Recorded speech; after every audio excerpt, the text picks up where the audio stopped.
Mon mari m'a préparé du café, mais son odeur était très étrange. Une boisson spéciale pour toi, chérie, m'a-t-il dit avec un sourire étrange. Mais lorsqu'il ne faisait pas attention, j'ai échangé la tasse avec celle de ma belle-sœur, qui m'avait humiliée pendant des années, et 30 minutes plus tard. Ce n'était pas le vertige, ni le bourdonnement aigu dans ses oreilles, ni même cette sensation de flotter hors de son corps qui alarma Isadora, c'était l'odeur du café. Elle avait à peine porté la tasse à ses lèvres qu'une contraction violente se produisit dans son estomac. Cette odeur, supposée familière, ce mélange de torréfaction et de douceur légère, avait maintenant une note aigre, comme du métal chaud. Par instinct, elle retira la tasse et la posa sur la table, mais elle ne dit rien. Raphaël, son mari, la regardait avec un sourire calme depuis la cuisine, en remuant son propre café comme s'il ne remarquait pas la tension soudaine qui s'était emparée de l'atmosphère. « Tu n'aimes pas, Isa ?» demanda-t-il d'une voix douce, presque feutrée. « C'est un mélange nouveau. Bio. Celui qui aide à équilibrer les énergies. » Elle fit semblant de sourire. « Je ne sais pas, je me suis sentie un peu bizarre ce matin. Peut-être que je ne devrais pas boire de café pour le moment. » Raphaël s'approcha, lui caressa le dos et déposa un baiser sur sa joue. « Ça doit être le stress. Depuis que tu as eu ce poste, tu n'arrêtes pas, même pour respirer.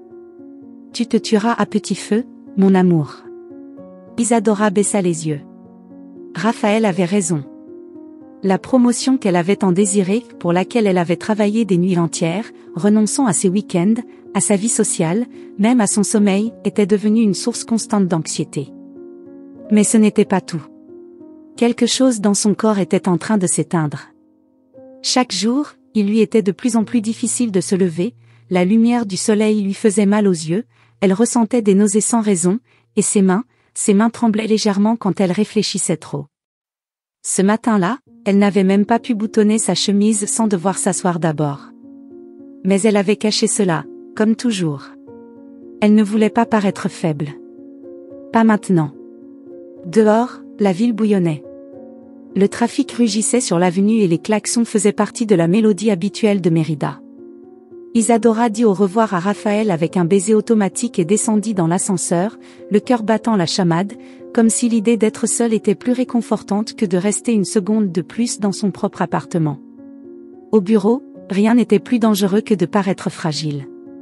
Sa nouvelle position en tant que directrice des opérations était enviée par au moins 3 collègues, dont Camilla, son ancienne confidente, maintenant distante, maintenant mesurant chaque mot. Camilla avait changé. Avant, elles riaient ensemble pendant la pause déjeuner, maintenant, les silences étaient plus longs, les regards plus froids. « Tu as dormi un peu ?» demanda Camilla dès qu'Isadora s'assit à son bureau. « Juste ce qu'il fallait. En fait, je ne me sens pas très bien. »« Tu as l'air horrible, dit-elle sans détour. »« Tu ne serais pas enceinte ?»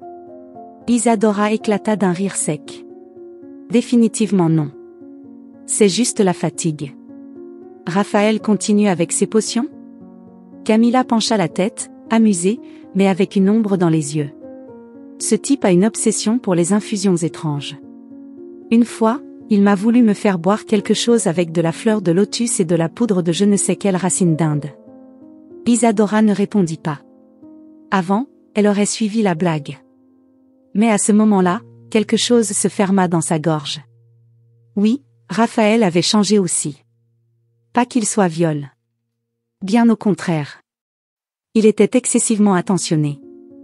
Trop. Il préparait des repas spéciaux, laissait des messages motivants sur le réfrigérateur, organisait des rituels d'aromathérapie à la maison. À première vue, c'était le mari parfait. Mais quelque chose dans cet excès commençait à l'étouffer. À midi, elle ne déjeuna pas. Elle resta dans la salle de réunion à passer en revue quelques rapports. Quand elle se leva enfin, tout tourna autour d'elle. Elle réussit à peine à atteindre les toilettes. Elle se regarda dans le miroir. Pâle. Avec des cernes. Et là, ça arriva. Le souvenir. La semaine dernière. Raphaël lui avait servi une tasse de café pendant qu'il regardait la télévision. Elle but sans réfléchir. Le goût était différent. Légèrement métallique. Elle l'avait remarqué, mais n'avait pas voulu le froisser. Elle pensa que c'était le type de grain. Cette nuit-là, elle vomit 2 fois. Le lendemain, Raphaël lui dit que c'était un signe du corps, qu'elle devait changer son alimentation. Il lui donna des capsules, naturelles, qu'il avait commandées sur Internet. Elle les prit. Elle soupira. Ferma les yeux. La tasse. Le goût. Le vertige. Elle retourna à son bureau. Mariana l'attendait. Sa petite sœur, joyeuse, spontanée, impatiente. Elle était passée par le bureau sans prévenir. Isa, tu as l'air d'un chiffon. Je jure que si tu n'étais pas ma sœur, je penserais que tu es sur le point de mourir. Merci pour ta subtilité, dit Isadora, avec un sourire fatigué. Je parle sérieusement. Regarde-toi. Et ne me parle pas de stress. Il y a autre chose. Isadora hésita. Mariana avait toujours eu cette capacité à la déstabiliser. C'est peut-être pour cela qu'elle évitait de plus en plus de la voir ces derniers temps. Je ne sais pas. Il y a des jours où je ne peux même pas réfléchir. Et chaque fois que Raphaël me donne ses capsules, je ne sais pas. J'ai l'impression que ça empire. Mariana la regarda en silence, avec une expression qui n'était plus moqueuse. Depuis quand tu te sens comme ça? Depuis des semaines. Peut-être depuis que j'ai commencé le nouveau poste. Et depuis quand Raphaël te donne-t-il ces choses? Isadora avala sa salive. Depuis ce moment aussi. Mariana posa ses 2 mains sur le bureau. Isa, et si ce que tu prends tous les jours ne te guérissait pas, mais te tuait lentement? Les mots flottèrent dans l'air comme une menace sombre. Isadora ressentit une douleur au ventre. Elle n'avait jamais pris cela au sérieux. Raphaël? Lui faire du mal? Impossible. C'était ce qu'elle voulait croire. Mais maintenant, elle n'en était plus si sûre. Ne dis pas de bêtises. C'est une bêtise? Es-tu complètement sûre de ce qu'il y a dans ces capsules? Les as-tu analysées? Tu sais d'où elles viennent? Il m'a montré la boîte. C'est tout naturel. Et depuis quand naturel rime avec sûr? Répliqua Mariana en croisant les bras. Le pire que tu puisses faire, c'est de faire confiance aveuglément à quelqu'un simplement parce qu'il te serre dans ses bras la nuit. Isadora ne répondit rien. Ce soir-là, en rentrant chez elle, Raphaël avait déjà préparé le dîner. Poulet au curry, riz au curcuma et un jus vert à la spiruline. L'ambiance était parfumée par des bougies parfumées. De la musique en fond. Tout semblait une mise en scène. Comment s'est passée ta journée? Demanda Raphaël avec un large sourire. Difficile. J'ai eu des vertiges encore. C'est pour ça que j'ai fait ça, il désigna le jus. Ça détoxifie. Je l'ai lu sur un forum médical. Je t'ai aussi laissé les capsules. Elles sont dans le flacon blanc. Isadora le regarda. Pour la première fois, elle ressentit de la peur. Pas une peur évidente. C'était plutôt une méfiance sourde qui grimpait en elle. Rafa, j'ai parlé à Mariana. Il fronça les lèvres. Encore cette fille qui se mêle de ce qui ne la regarde pas? Elle m'a juste posé des questions sur les vitamines. Les vitamines ne sont pas le problème, dit-il d'un ton sec. Le problème, c'est que tu te laisses engloutir par le travail. Tu ne dors pas, tu ne manges pas, tu vis à 1000 à l'heure. Tu attends que ton corps s'adapte à un rythme inhumain. Isadora soupira. Ces mots avaient du sens. Il parlait toujours calmement, avec ce ton raisonnable qui faisait que l'on se sentait coupable de douter. Mais quelque chose n'allait pas. Elle se sentait comme une marionnette se mouvant sur une scène parfaitement décorée, où chaque pas, chaque phrase, chaque thé, chaque capsule était prévue à l'avance. Cette nuit-là, Isadora ne dormit pas. Elle fixa le plafond. De temps en temps, elle posait sa main sur son ventre, comme si elle pouvait sentir le poison se glisser à l'intérieur. Peut-être était-ce de la paranoïa. Peut-être qu'elle perdait la tête. À 3 heures du matin, elle se leva. Elle se rendit à la cuisine. Ouvrit le flacon blanc. Les capsules étaient là. Elles n'avaient aucun nom, aucune marque. Juste des capsules translucides, avec une poudre beige à l'intérieur. Elle les versa dans une serviette en papier. Elle sentit un nœud dans l'estomac. Elle en mit quelques-unes dans une enveloppe. Les autres, elle les jeta dans les toilettes et tira la chasse. Lorsqu'elle retourna dans la chambre, Raphaël dormait comme un enfant. Il respirait profondément. Innocent. Elle se coucha à ses côtés. Et pour la première fois depuis longtemps, elle sentit que son lit était une cellule. Le lendemain, elle se rendit à l'hôpital. Elle simula un contrôle général. Elle demanda à voir un médecin de confiance. Elle ne parla pas de ses soupçons. Elle évoqua seulement les symptômes. Vertige. Fatigue. Vision floue. Douleur musculaire. Insomnie. Elle fit des analyses. Pression artérielle basse. Rien de concluant. On lui dit d'attendre les résultats de la prise de sang. Cette nuit-là, Mariana est allée la voir. Elle avait apporté des empanadas, comme quand elles étaient adolescentes. Tu as découvert quelque chose? Pas encore. Mais j'ai apporté ceci, elle lui montra l'enveloppe avec les capsules. Je vais faire analyser ça.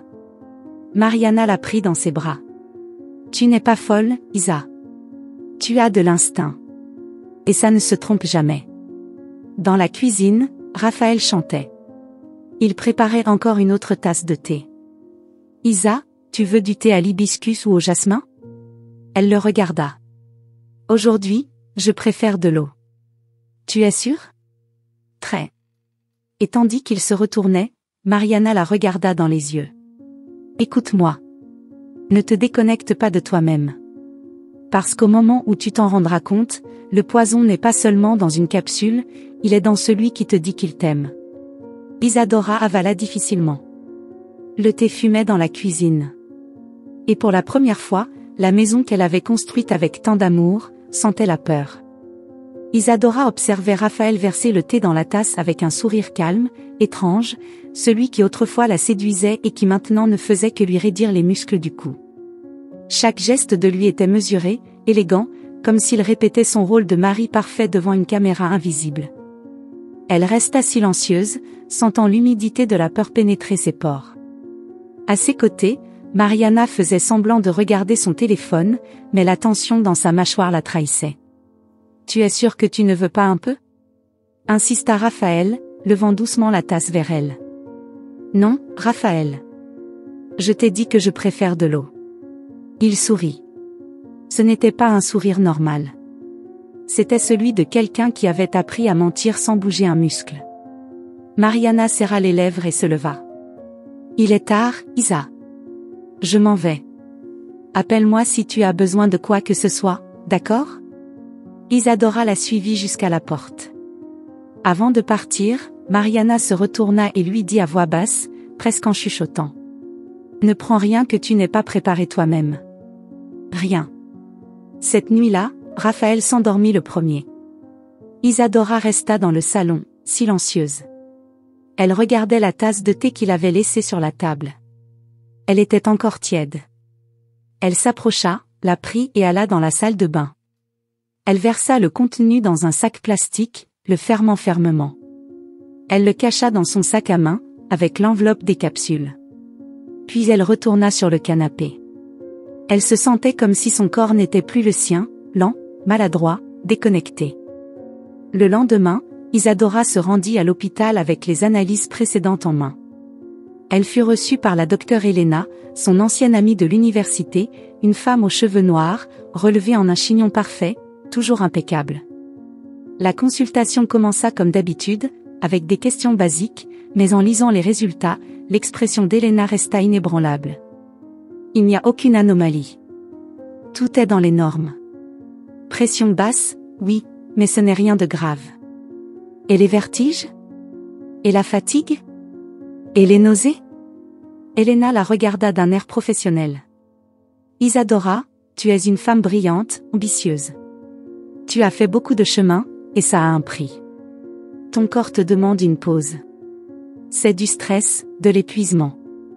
Il n'y a pas de toxines, pas d'infection. Tu es en bonne santé. Mais tu n'es pas bien. Isadora ressentit un mélange de soulagement et de frustration. Comment les symptômes pouvaient-ils être réels et les résultats vides?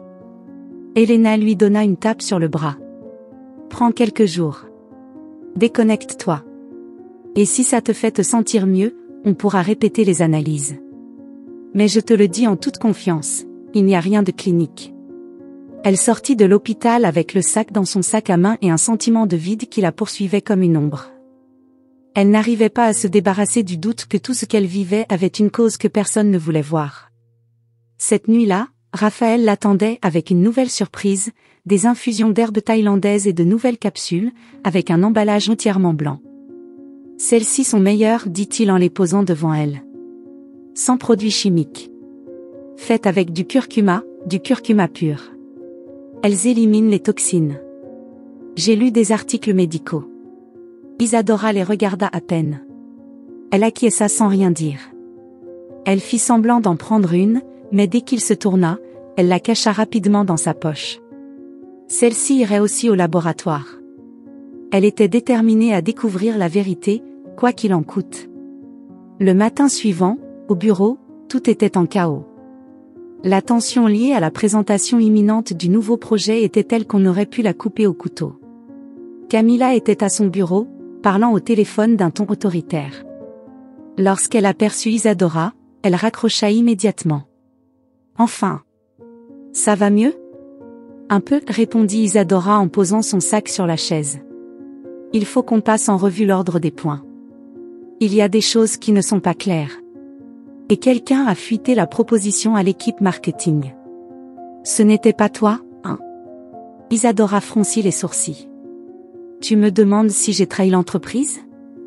Je te demande si tu es à 100%. Parce que si ce n'est pas le cas, on peut réaffecter ta part du pitch. Ce n'est pas nécessaire. Je vais bien. Camilla ne répondit pas. Son regard était intense, presque prédateur. Comme si elle attendait qu'Isadora flanche pour prendre sa place. C'était un changement subtil, mais il était là. Là où il y avait du soutien avant, il y avait maintenant de la compétition. À l'heure du déjeuner, Camilla entra dans son bureau avec un sourire forcé et un gobelet en carton à la main. Je t'ai apporté du café de notre endroit préféré. Celui au caramel, comme tu aimes. Isadora l'accepta d'un geste forcé. Elle murmura un remerciement et le posa sur la table, sans le toucher. Camilla l'observait. Tu ne vas pas goûter? Plus tard. J'ai l'estomac un peu dérangé. Camilla la regarda fixement. Puis détourna le regard, comme si de rien n'était. Un peu plus tard, lorsqu'Isadora se pencha pour attraper un document, son bras heurta accidentellement le gobelet. Le café se renversa sur le tapis et une partie éclaboussa sa jambe. Isadora! Qu'est-ce qui t'arrive? Explosa Camilla. T'es vraiment une idiote. Le bureau resta silencieux. Le mot résonna contre les murs. Isadora la regarda, perplexe. Elle ne l'avait jamais entendu crier ainsi. Jamais. C'était un accident, murmura-t-elle. Camilla inspira profondément et porta la main à son front. Désolée. Je ne sais pas ce qui m'a pris. Je suis nerveuse pour la présentation. Je n'aurais pas dû dire ça. Isadora ne répondit pas. Elle baissa les yeux et prit une serviette pour s'essuyer. Plus tard, lorsque Camilla partit, elle alla dans le couloir chercher la femme de ménage. Excusez-moi, je vous prie de ne pas jeter ce gobelet. Pouvez-vous le laisser de côté? Je dois l'examiner. La femme, déconcertée, obéit. Isadora le mit dans un sac hermétique qu'elle avait dans son sac. Ce soir-là, elle avait déjà 3 échantillons, des capsules, une infusion et du café. Le plan était en cours. Quand elle arriva chez elle, Raphaël l'attendait dans la cuisine. Il avait une nouvelle boîte de suppléments dans les mains. Cette fois, avec des étiquettes en portugais, mais avec une typographie si générique que ça semblait un déguisement. C'est quoi ça? Un mélange adaptogène. Ginseng, maca, et un peu d'ashwagandha. Ça favorise la clarté mentale. Isadora se contenta d'acquiescer. Toujours la même chose. J'ai préparé de la soupe miso au gingembre. Et du thé à la camomille et au cardamome. Tu veux que je te lise un article que j'ai trouvé sur comment le stress peut affecter la vue? Raphaël, je suis fatiguée. C'est pour ton bien, mon amour. Tu ne t'en rends pas compte, mais ton corps te demande de l'aide. Et toi, tu es le seul à pouvoir me le donner? La question tomba comme une pierre. Raphaël plissa les yeux. Pourquoi tu me dis ça? Je ne sais pas, répondit-elle. Parfois, j'ai l'impression que tu fais trop de choses pour moi. Que tu es trop attentif. Et je ne sais pas si c'est de l'amour ou de la culpabilité. Il la regarda, sans cligner des yeux. Culpabilité de quoi? De ce qui me rend malade. Il y eut un silence glacial. Raphaël se tourna, marcha vers la cuisine et commença à laver les assiettes. Parfois je me demande si tu mérites tout ce que je fais pour toi. Elle ne répondit pas. Elle alla dans la chambre, ferma la porte et appuya son dos contre elle. Son cœur battait comme s'il essayait de fuir quelque chose qu'elle ne pouvait encore nommer. Cette nuit-là, elle écrivit à Mariana. Elle lui demanda de l'accompagner au laboratoire. Elle avait besoin de réponses. Le lendemain, elles arrivèrent au centre toxicologique privé. Un endroit discret, sans panneau voyant. La réceptionniste prit les échantillons sans poser de questions. Isadora paya en liquide. On leur dit que les résultats seraient prêts dans 48 heures. De retour dans la voiture, Mariana la regarda du coin de l'œil. Et si tout est normal? Alors je saurai que je suis folle. Ou que quelqu'un cache quelque chose. Es-tu sûre de faire confiance à ta médecin? C'était mon ami à l'université. Ça ne répond pas à ma question. Isadora soupira. Non. Elle ne faisait plus confiance à personne. Au bureau, Camilla agissait comme si de rien n'était. Elle lui proposa même un autre café. Isadora le refusa. Je fais une détox, dit-elle. Camilla haussa un sourcil. Depuis quand? Depuis que j'ai commencé à me rendre compte de qui me fait du bien et qui ne me fait pas de bien. La phrase resta suspendue dans l'air comme un fil tendu. Camilla sourit. Je suis contente que tu penses à ta santé. Le lendemain, c'était la présentation. La salle était pleine. Des cadres, des associés, des directeurs. Isadora se prépara, bien qu'elle ait du mal à tenir debout. Mariana lui avait insisté pour qu'elle n'y aille pas, mais elle devait se montrer forte. Ou du moins paraître forte. Elle monta sur le podium. Commença à parler. Première diapositive. Introduction. Deuxième diapositive. Argument clé. Soudain, la sueur coula dans son dos. Les lettres à l'écran se déformèrent. Les lumières devinrent trop brillantes.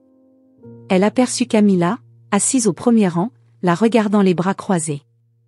Et puis, cela arriva. Un bourdonnement, une vague de chaleur, un coup sec de vide dans la tête. Tout s'éteignit. La dernière image qui resta dans son esprit fut celle de Camilla, immobile, avec un léger sourire sur les lèvres. Elle ne se leva même pas. Elle se contenta de la regarder. Puis, l'obscurité. 1 heure plus tard, le bruit d'un appareil mesurant le pouls avec des bips rythmiques fut la première chose qu'Isadora entendit avant d'ouvrir les yeux. L'odeur de désinfectant était intense, comme si l'air avait été filtré par des produits chimiques.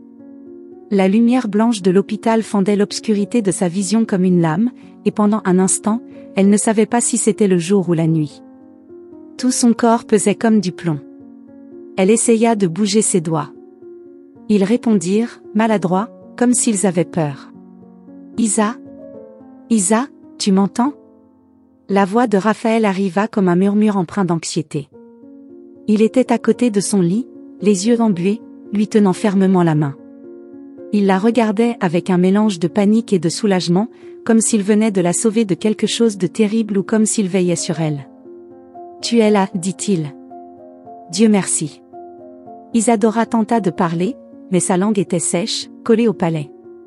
Elle sentit l'aiguille de la perfusion dans son bras gauche, la pression du tensiomètre automatique dans le droit, une sonde en plastique effleurant sa peau au niveau du cou. Elle ferma à nouveau les yeux.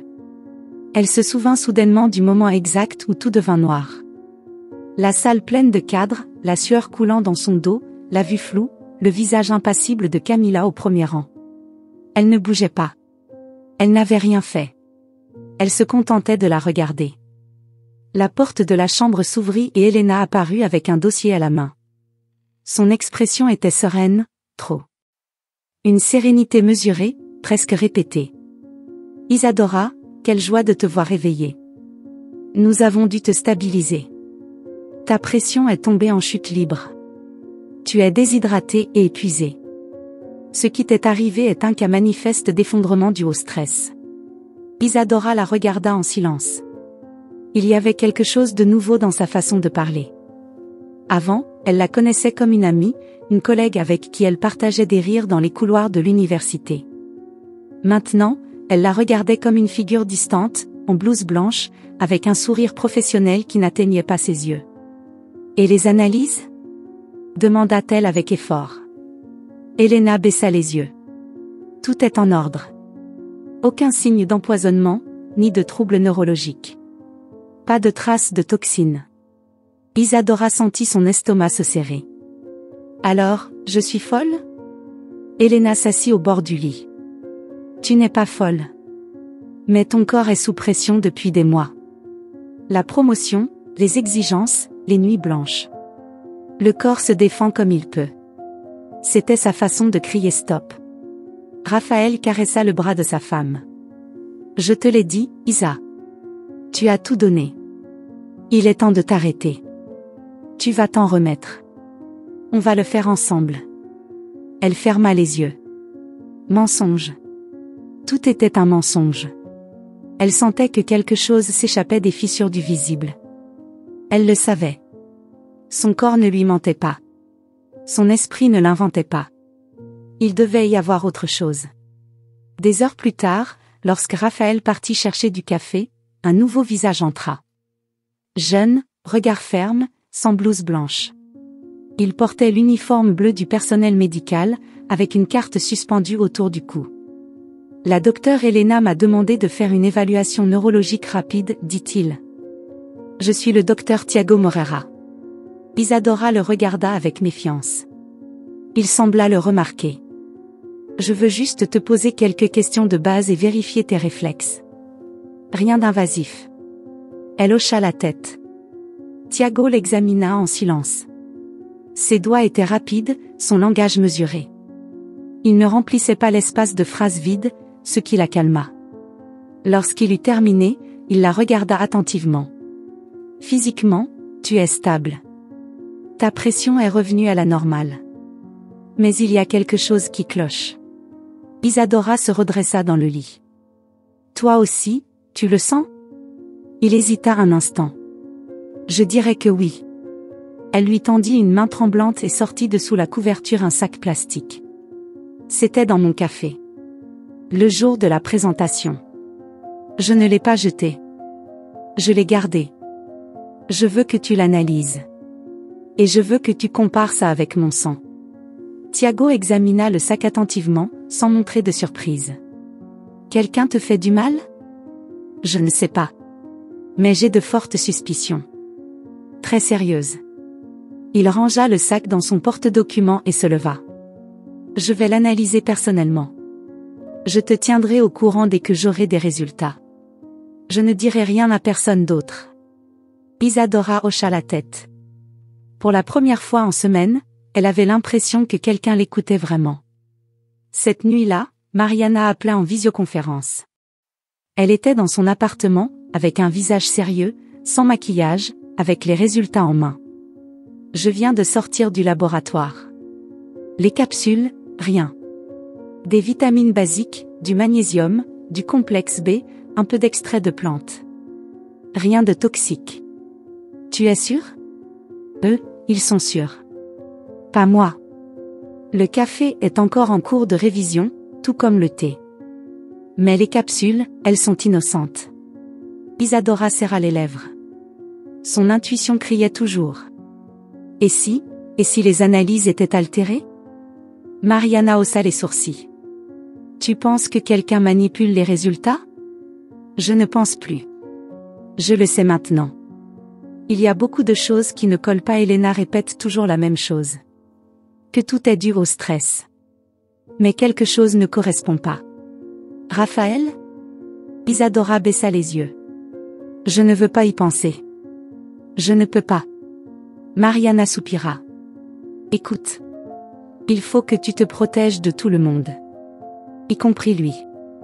Le soir même, Raphaël revint à l'hôpital avec une couverture, un oreiller et un sac de petits pains et de jus frais. Il s'installa à côté d'elle dans la chambre, comme un ange protecteur. Je ne peux pas te laisser seule, lui dit-il. Je reste avec toi jusqu'à ce que tu sortes d'ici. Elle fit semblant de dormir pour éviter la conversation.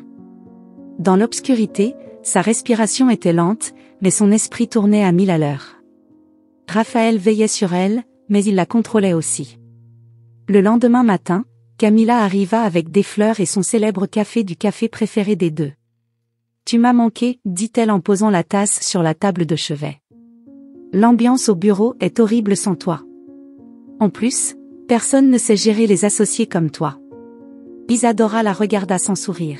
« Je suis en observation. Je ne sais pas quand je reviendrai. »« Je sais. Elena m'a dit que tu allais mieux. »« Elena t'en a parlé ?» Camilla sourit. Ce sourire de quelqu'un qui sait déjà quelque chose et veut que tu le découvres plus tard. On se connaît depuis des années. On se fait confiance. Isadora ressentit une douleur dans la poitrine. Elle se faisait confiance ? Depuis quand ? Pourquoi elle ne le savait pas ? Je ne veux pas de café aujourd'hui, dit-elle fermement. Camilla fronça les sourcils. C'est ton préféré. Je n'en veux pas. Camilla la regarda pendant quelques secondes. Puis elle se leva lentement, prit la tasse et la posa sur la table. Avant de partir, elle se tourna vers elle. Ne t'isole pas, Isa. Personne ne va loin seul. Quand elle partit, Isadora prit la tasse encore chaude, la mit dans un nouveau sac et la cacha dans son sac à main. Quelques minutes plus tard, Thiago entra avec un dossier. J'ai quelque chose pour toi. Isadora s'assit difficilement. Que as-tu trouvé ? Thiago ferma la porte discrètement et s'approcha.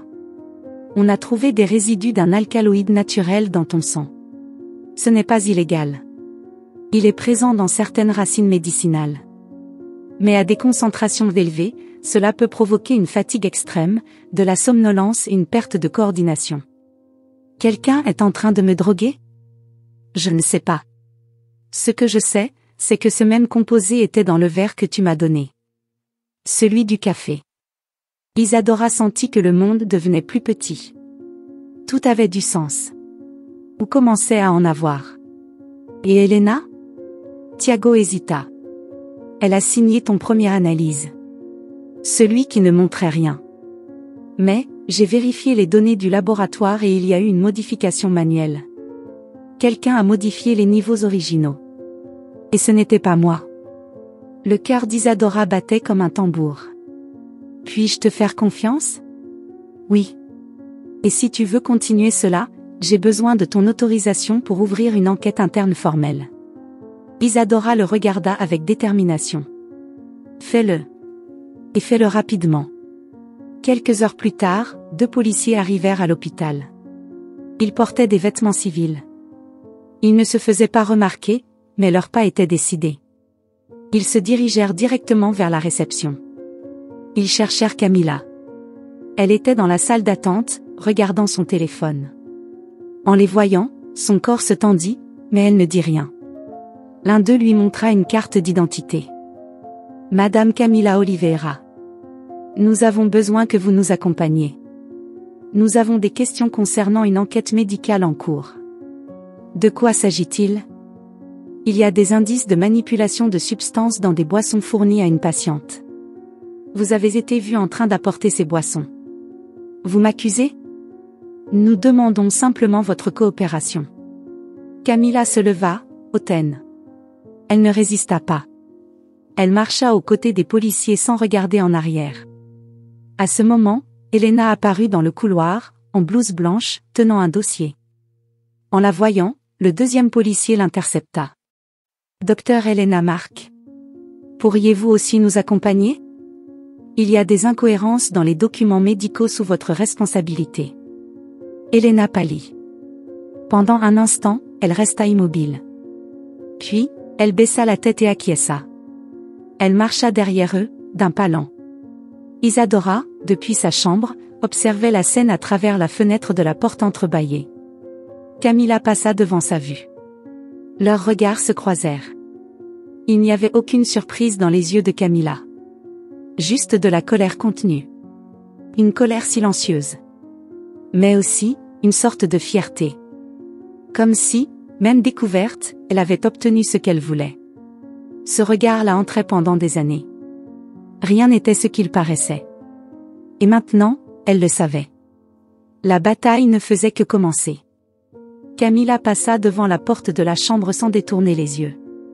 Les yeux d'Isadora se croisèrent avec les siens et elle ne vit ni peur, ni culpabilité, ni même surprise. Ce qu'elle vit, c'était quelque chose de plus froid, de plus sec, de plus dévastateur, de la satisfaction. Les deux policiers l'accompagnaient dans le couloir, un de chaque côté. Camilla ne fit aucun effort pour résister, elle ne haussait pas la voix, ne posait pas de questions. Elle marchait simplement, le dos droit, le menton légèrement levé et ce sourire amer qui se formait aux commissures quand elle savait que quelque chose se passerait comme elle le voulait, même si tout le reste s'effondrait. Derrière eux, à quelques pas, Elena venait plus lentement, la tête basse, tenant le dossier médical contre sa poitrine comme si elle pouvait encore s'accrocher à son image d'autorité. Elle ne semblait pas être une médecin, mais une femme vaincue. Sa blouse blanche froissée, ses cernes marquées, son expression tendue. Isadora ne ressentait aucune compassion. Ni pour Elena ni pour Camilla. Ce qu'elle ressentait, c'était un mélange épais de colère et de déception, une émotion trop complexe pour être étiquetée par un seul mot. Dès que la porte se ferma, le silence envahit la chambre. Raphaël était assis près du lit, le visage complètement pâle. Il n'avait pas prononcé un mot depuis qu'il avait vu passer les deux femmes. Ces derniers jours, il s'était montré un homme fort, protecteur, constant. Maintenant, il semblait réduit à une ombre de lui-même. Ses mains jouaient avec une serviette froissée. Il ne savait pas comment commencer à parler. « Tu veux me dire quelque chose ?» demanda Isadora sans le regarder. Raphaël leva lentement la tête. Sa voix sortit basse, à peine audible. « Je ne savais pas. Je n'avais aucune idée que Camilla était derrière tout ça. Et Elena ? Non plus. » Isadora planta son regard dans le sien. « Et les capsules ? Le thé ? Le café ? Tu ne savais pas non plus ? » Il ouvrit la bouche, mais mit du temps à répondre. « Tout ce que j'ai fait, c'est faire confiance aux recommandations. J'ai cherché des choses naturelles. Tu allais très mal, Isa. Je ne savais pas comment t'aider. Ça me désespérait de te voir comme ça. Tu te désespérais tellement pour me empoisonner sans le savoir ? » Raphaël cligna des yeux plusieurs fois. Le silence devint plus lourd. « Je ne t'ai pas empoisonné. Pas intentionnellement. Mais tu m'as donné ce qui me rendait plus faible. Tu insistas chaque jour pour que je le prenne. Même quand je te disais que ça me rendait plus mal. Parce que je pensais que c'était du stress. Tout le monde le disait. Elena, Camilla, toi-même. Au début, tu ne voulais voir personne, tu disais que ça passerait. Et tu en as profité pour jouer le rôle de mon infirmier, de mon guide spirituel, de mon gardien. Tu m'as enfermé dans une routine étouffante déguisée en soins. » Raphaël avala sa salive. Ses yeux s'humidifièrent. « Tu penses vraiment que je fais partie de tout ça ? » Isadora ne répondit pas immédiatement. Elle était trop fatiguée. Elle se coucha contre l'oreiller et ferma les yeux. « Je ne sais pas. Je ne suis plus sûre de rien. Et ça, Raphaël, c'est aussi ta faute. » La porte s'ouvrit doucement. C'était Mariana. Son visage en disait long. Elle savait déjà. Elle s'approcha du lit sans regarder Raphaël et prit la main de sa sœur. C'est fait. Les deux sont en train d'être interrogés. Elena a tenté de dire qu'elle avait agi sous la pression de Camilla, mais il y a des messages entre elles. Des paiements. Des preuves. Isadora la regarda. Elle a admis ? En partie. Mais Camilla ne nie rien. Elle en est fière. Froid comme de la glace. Elle dit qu'elle l'a fait parce que toi, tu avais tout et elle rien. Parce que tu occupais une place qui aurait dû être la sienne. Et parce que c'était facile. Très facile. Personne ne se méfierait d'une amie. Raphaël se leva du fauteuil comme si on lui avait mis le feu aux pieds. Je ne peux pas rester ici. Je vais chercher un café. Mariana le suivit du regard jusqu'à ce qu'il sorte par la porte. Puis elle se tourna vers Isadora. Tu lui fais confiance? Pas complètement. Et tu penses continuer avec lui? Je ne sais pas. Mariana prit une profonde inspiration. Elle prit une chaise et s'assit. Camilla a dit autre chose. Quoi? Quand les policiers l'ont sortie de l'hôpital. Elle s'est tournée vers toi, bien que tu ne l'aies pas vue. Et elle a dit, la seule chose que je regrette, c'est que ça fonctionnait. Isadora sentit une douleur dans son ventre. Cette phrase était une confession et une provocation. Un coup et une caresse à l'ego. Oui, le plan fonctionnait. Elle s'affaiblissait. Son esprit s'embrouillait. On la tirait vers le gouffre, sans que personne ne s'en aperçoive, sans que personne n'arrête ça. Et le pire, c'est qu'elle avait été seule tout ce temps. Quelques heures plus tard, le docteur Thiago entra avec un dossier sous le bras. Il ferma la porte derrière lui et s'avança directement vers le lit. Tout est confirmé. Des traces du composé dans ton sang, dans le café, dans les capsules. Elena a manipulé les analyses originales. Camilla l'a payé pour altérer les niveaux et cacher les effets. Ils ont agi progressivement, pendant des semaines. Et comment ont-ils obtenu le composé? Ce n'est pas illégal. C'est vendu comme un supplément. En petite dose, ça ne déclenche pas d'alarme. Mais à force, cela altère les fonctions de base. Ça confond le diagnostic. Cela se mêle aux symptômes du stress. C'était le cocktail parfait pour te faire paraître incapable sans éveiller de soupçons. Elle voulait mon poste. Elle voulait ta vie. Parce que c'est ce que tu as construit, une vie qu'elle ne pouvait pas atteindre. Isadora détourna le regard. Que va-t-il se passer pour elle? Camilla sera poursuivie pour tentative d'empoisonnement et conspiration.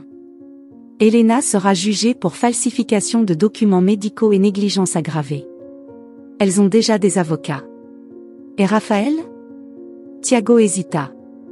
Il n'y a aucune preuve de sa participation. Pas de paiement, ni de message compromettant. Il ne reste que ta perception. Ma perception ne fait même plus confiance au reflet du miroir. Thiago s'assit au pied du lit. Son ton changea. Isadora, ça ne disparaîtra pas avec un procès. Tu vas devoir te reconstruire. Et personne ne peut le faire à ta place. Ni ta sœur, ni ton mari, ni même moi. Elle le regarda. Tu crois que je suis brisée? Je crois que tu es en vie. Et ça, après tout ce qui s'est passé, c'est déjà une victoire. Cette nuit-là, Isadora demanda à ce que personne ne vienne la voir. Ni Raphaël. Ni Mariana. Elle avait besoin d'espace. Elle resta seule dans la chambre, avec la fenêtre entrebâillée et le murmure lointain de l'hôpital flottant dans l'air. Dans son esprit, les pièces se remettaient en place, mais elles ne formaient plus le même tableau. La trahison avait un visage. Elle avait une voix. Elle avait l'odeur du café cher et un sourire d'amie. Elle se souvint d'une conversation qu'elle avait eue avec Camilla, des mois auparavant.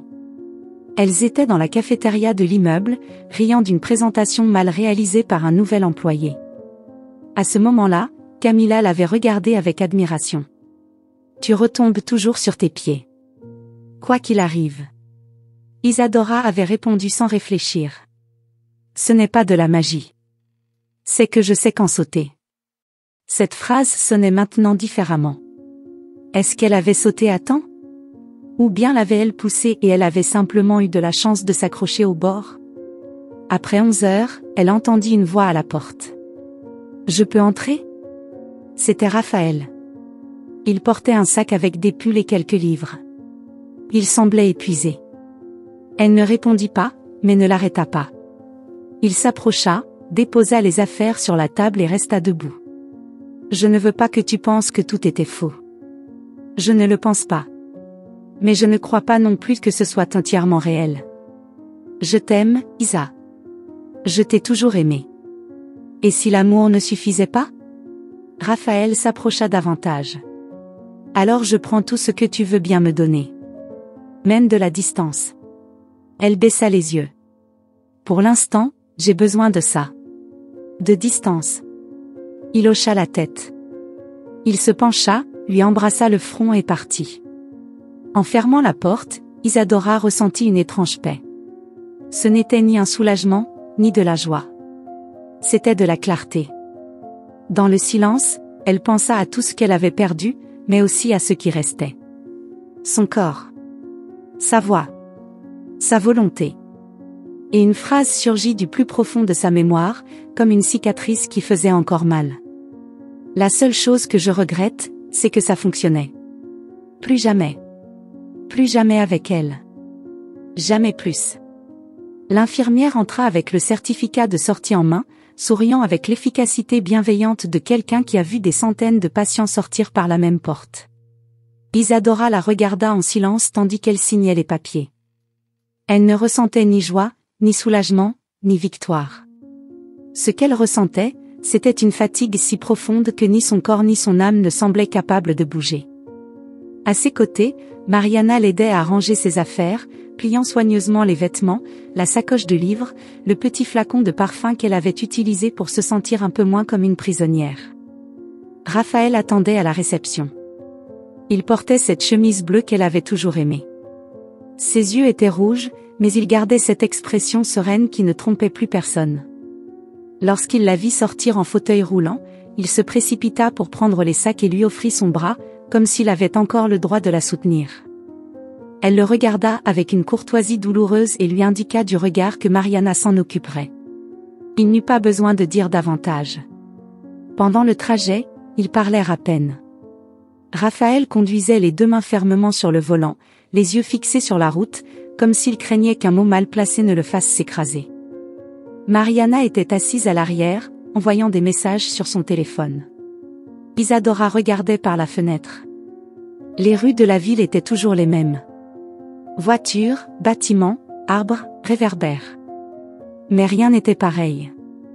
Le paysage était identique, mais le monde avait changé de manière irréversible pour elle. Raphaël arrêta la voiture devant l'immeuble de Mariana. Il se tourna vers Isadora avec une voix brisée. « Si tu as besoin de quelque chose, n'importe quoi, il suffit de m'appeler. » Elle hocha la tête sans rien promettre. Elle descendit avec l'aide de sa sœur. Pas de baiser. Pas d'étreinte. Juste un regard long. Un adieu sans étiquette. Les premiers jours passèrent dans un limbe émotionnel. Isadora dormait de nombreuses heures. Parfois, elle pleurait sans savoir pourquoi. Elle n'avait pas d'appétit, mais mangeait juste assez pour ne pas tomber à nouveau. Mariana préparait des soupes, du thé au gingembre, du riz blanc avec du poulet. Elle cuisinait en silence, avec de la musique en fond, comme si elle savait que le moindre bruit pouvait déclencher quelque chose à l'intérieur de sa sœur. Une nuit, alors qu'elle regardait un documentaire dans le salon, Isadora parla sans regarder personne. « Je ne peux pas les détester. Même pas Camilla. » Mariana mit la télévision en pause et se tourna vers elle. « Tu n'as pas besoin de les détester. Mais tu n'es pas obligé de leur pardonner. Et si je l'ai déjà fait? Tu as pardonné à Camilla? Non. J'ai pardonné à celle que j'étais quand je lui ai fait confiance. Cette version de moi, celle qui ne voulait pas voir l'évident, celle qui justifiait tout. » Mariana la regarda avec un mélange de tristesse et de fierté. Elle s'approcha et la serra fort dans ses bras. Aucune des deux ne pleura. Ce n'était pas nécessaire. Le silence entre elles disait plus que n'importe quel mot. Les jours suivants furent plus légers. Isadora commença une thérapie avec une psychologue recommandée par Mariana. Au début, elle parlait peu. Mais avec le temps, les séances devinrent des espaces sacrés. Elle découvrit des choses qu'elle n'avait pas voulu nommer, la pression d'être parfaite, la peur de l'échec, la douleur qui se déguisait en ambition. Elle comprit que de nombreux signes étaient là avant la trahison. Elle ne voulait tout simplement pas les voir. Les nouvelles du procès filtrèrent dans les médias. Camilla fut condamnée à 5 ans pour tentative de poison et atteinte à l'intégrité physique. Son regard dans la salle d'audience était identique à celui qu'Isadora avait vu à l'hôpital, défiant, figé. Elena perdit sa licence médicale. Elle déclara avoir été manipulée émotionnellement par Camilla, mais les preuves des dépôts bancaires parlaient plus fort que ses excuses. Raphaël tenta de se rapprocher plusieurs fois. Appels, messages, emails. Certains pleins de nostalgie. D'autres vides. Jamais agressifs, mais insistants. Isadora ne les ignora pas. Elle ne répondit pas non plus avec colère. Elle lui écrivit un seul message après plusieurs semaines, « Je te remercie pour ce que tu as fait en pensant m'aider. Mais j'ai besoin de guérir seule. » Et c'était tout. 3 mois plus tard, elle retourna au bureau. Pas en tant que directrice, mais comme consultante externe. L'entreprise avait réformé sa structure. Isadora ne voulait plus diriger d'en haut, mais accompagner de côté. Elle avait renoncé à la guerre de pouvoir, mais pas à sa passion pour les projets. Lors de sa première réunion, tout le monde se leva lorsqu'elle entra. Personne ne fit de commentaires, mais les regards étaient pleins de respect. Elle acquiesça simplement et commença à parler, sans fioriture, sans nervosité. Parfois, le succès est tellement bruyant que nous n'entendons pas les alarmes qui sonnent à l'intérieur de nous. Je suis ici pour vous rappeler que prendre soin de notre santé mentale n'est pas une faiblesse. C'est une stratégie. Et une nécessité. Sa conférence devint virale sur les réseaux internes. Certains employés lui écrivirent pour la remercier d'avoir parlé de ce que personne ne voulait aborder. D'autres lui avouèrent qu'ils avaient ressenti des choses similaires, qu'ils s'étaient eux aussi sentis consumés. Pour la première fois, Isadora eut l'impression que sa voix n'était pas une arme, mais un pont. Avec le temps, elle a loué un petit appartement, avec un balcon et de la lumière naturelle.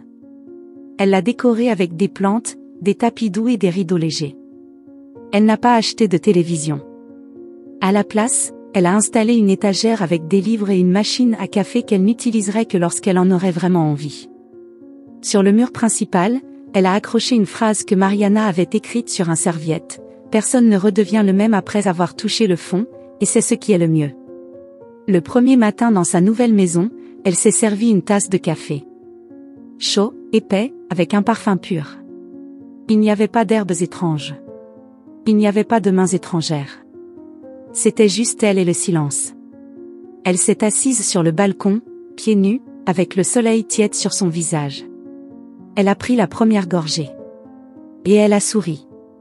Pas parce qu'elle allait parfaitement bien. Ni parce que le passé avait cessé de faire mal. Elle a souri parce qu'elle comprenait que la douleur ne commandait plus sa vie. Qu'elle pouvait boire son café sans peur. Qu'elle pouvait regarder en arrière sans que son âme ne se rétrécisse. Que, pour la première fois, après tant de chaos, le seul ingrédient qu'elle voulait dans sa vie, c'était la paix.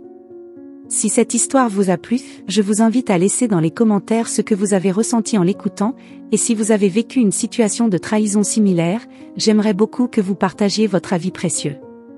Je serais très honorée si vous laissez un like, partagez la vidéo avec un ami ou un membre de la famille et vous abonnez à la chaîne, ne manquez pas la prochaine histoire surprenante qui apparaît actuellement à l'écran. Nous avons un divertissement garanti exclusivement pour vous. On se voit dans la prochaine vidéo.